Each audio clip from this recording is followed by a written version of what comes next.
Chitral Al-Khidmat foundation Kalash skill development centre کا افتتاح lower Chitral سے خبر آپ کو دیں۔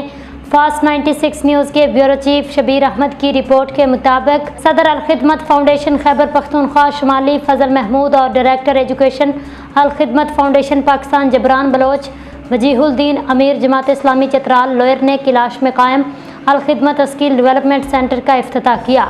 سینٹر میں خواتین کے لیے سلائی مشینیں اور جوکی مشینیں فراہم کی گئیں، جن کی مدد سے وہ کلاشی ثقافتی چادریں، مفلر، روایتی ملبوسات اور دیگر دستکاریاں تیار کریں گی۔ یہ نہ صرف ان کے لیے باوقار روزگار کا ذریعہ ہوں گی بلکہ مقامی معیشت اور ثقافت کی بقا کا سبب بھی بنے گی۔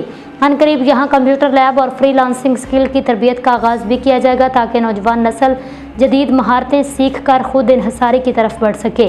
اس موقع پر عبدالحق صدر الخدمت چترال، ممبر Kailash valleys development authority Sartaj Ahmad Khan صاحب، اخلاق الدین قاضی، پرنسپل کتیبہ کیمپس اسکیم ضلع Fazal Rabbi Jan, Nisar Ahmed, manager monitoring education Alkhidmat Pakistan Majid Ali, director education Alkhidmat Khyber Pakhtunkhwa شمالی اور علاقے کی کثیر تعداد میں معتبرات بھی موجود تھے۔